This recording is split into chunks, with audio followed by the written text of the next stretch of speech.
Yo, what's good? It's your man, 100 Grand Ross with The Rock Never Stops. The Detroit Pistons finally make a move. I want to dive into that in this video. If you enjoy it, smash that like button for me. Hit subscribe and the bell for notifications. I think this is a move that I think we all saw coming.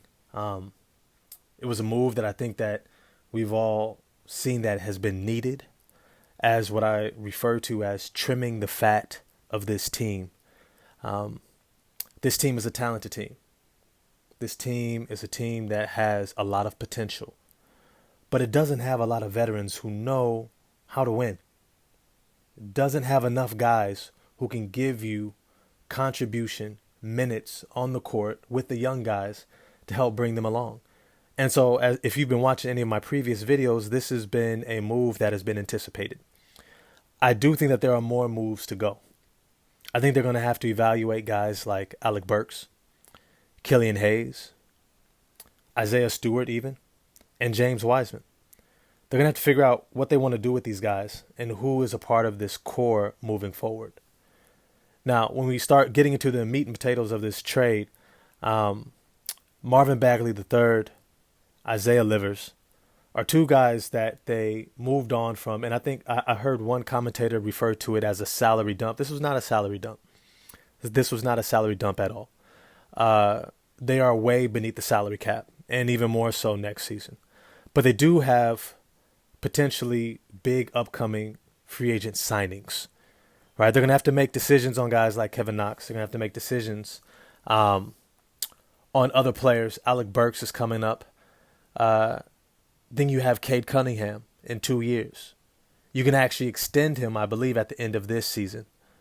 So you're going to have decisions to start making, and it's actually smarter to extend Cade Cunningham after this season than it is to wait until next season when you're probably going to win a lot more and he's going to look a lot better and potentially has made an all-star team. And that's going to increase the max salary that he could potentially receive. You see, this is kind of like a game of chess, not as much checkers, but this isn't that complicated of a move if you're really familiar with the game of basketball, especially the NBA. That look, you can only have so many guys in so many slots. You can only have so many guys with potential that you're trying to develop. You can only have so many guys that you're trying to hinge your team's wagon to with max salary contracts. And you have to really ask yourself, who is going to be a part of our future for winning when we actually get ready to start winning? Marvin Bagley III was never going to be that guy. Isaiah Livers was not going to be that guy, especially with the emergence of Ausar Thompson. In fact, he was kind of getting in the way, if we're all honest. We knew that we had to give him playing time. Marvin Bagley III, you had to give him playing time to keep their value up, right? Because nobody was going to want a guy who can't even get on the court. And so teams needed to see what they can do. And I know a lot of people saw Marvin Bagley III and was like, oh, you actually finally turned him into a, average NBA player. He's serviceable, and now you want to trade him. Well, that's exactly what you were supposed to do. You were supposed to allow him the opportunity to show what he can do, and either he reaches a precipice that he elevates himself into a part of the core, or he just remains serviceable and now tradable. And that's what they did here. And in fact, this is a team, I know some people are looking at the draft picks, but this is a team that doesn't need any more draft picks. This is a team that doesn't need any more players to develop. Unless they're going to get a top 5 pick, this is really, I don't see them trading away their first rounder unless they're bringing in a star. But it's to say that this isn't a team that needs to develop anybody else. I think they have their core when it comes to young, talented player. We know it's Cade Cunningham, it's Jaden Ivey, it's Jalen Duren, and Ausar Thompson. That's it. Everyone else is extra. Killian Hayes is extra. Kevin Knox, Isaiah Stewart, Marcus Sasser, who I love, is extra. James Wiseman is extra. Because you can't have 7 guys who are part of your core who are all the same age who are going to need contract extensions all at the same time. I expect at least one more move to take place. I wouldn't be surprised if it's a James Wiseman, Alec Burks move. I wouldn't be surprised if it's a James Wiseman, Killian Hayes move, right? Because these are 2 guys that are going to have to be re-signed at the end of this season, which means that you're going to have to commit salary and your future roster to them. Now, Killian Hayes, I've loved. Marcus Sasser, I love, right? James Wiseman, solid. I see where he's going. It's going to take him a while, but when he gets there, you're going to be happy that you have him in that moment.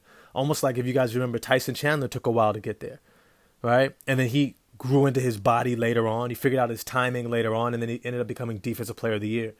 I think James Wiseman has that type of potential where once he finishes getting into his body, getting the reps, figuring himself out, he's going to have a really bright future.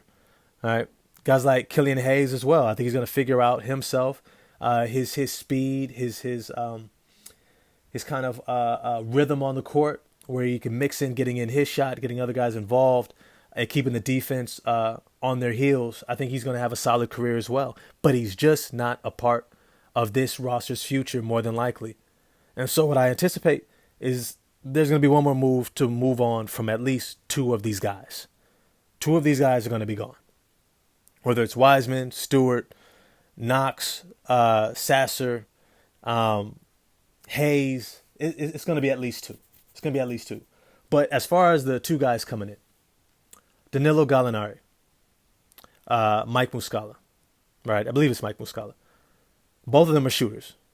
Both of them play in the front court.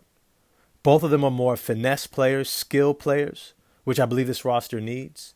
But it also potentially speaks to the Detroit Pistons keeping Isaiah Stewart around. Because if you have Danilo Gallinari, if you have the other cat's name, Mike Muscala, on this roster, you're going to need somebody more physical. Now, personally, I think Isaiah Stewart is a backup center. I think that's his future position.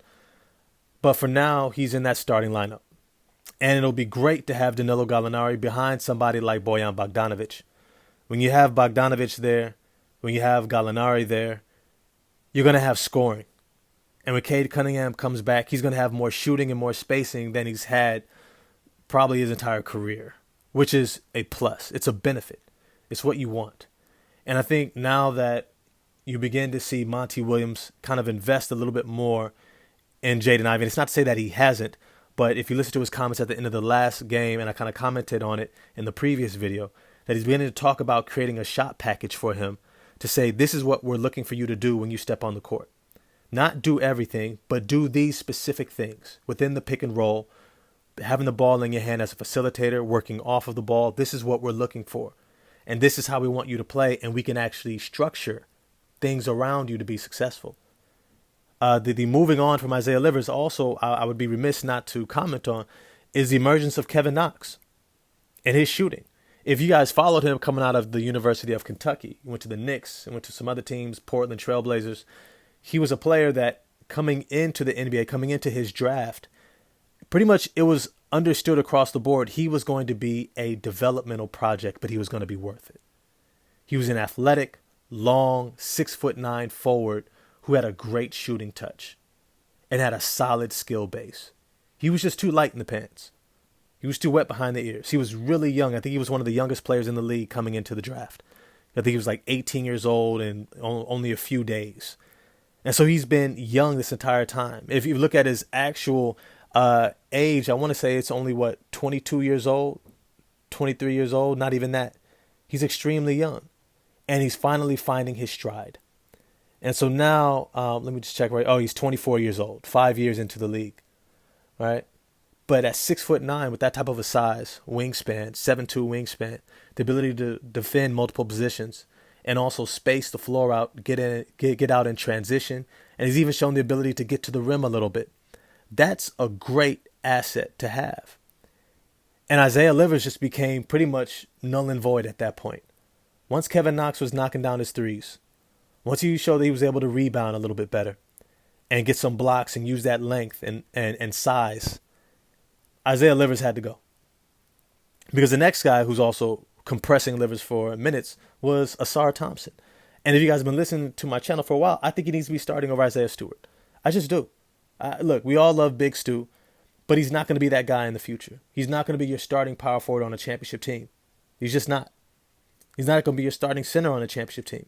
On a championship team, he's your 6th, 7th, 8th man off the bench coming in and giving you great minutes. He's your Bobby Portis. All right? That's who he is on a championship team. And I think Ausar Thompson has the type of upside where he needs to be in that starting lineup.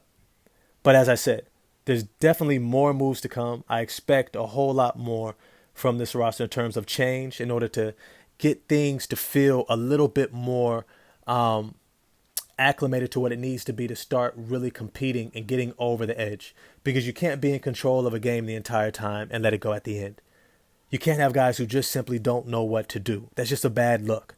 And so I think there's going to be some more moves. Let me know what you think in the comment section. As always, holla at me there. We're going to chop it up. Let me know what you think of these moves. Danilo Gallinari, Mike Muscala, part of the Detroit Pistons. Isaiah Livers, Marvin Bagley III, gone to the Wizards. And shout out to the timing of this because I think they face the Wizards tomorrow. So we're going to get to see them tomorrow night. All right, I'm out of here, y'all. Smash that like button, hit subscribe and the bell for notifications. I'm going to get at y'all next time. Peace.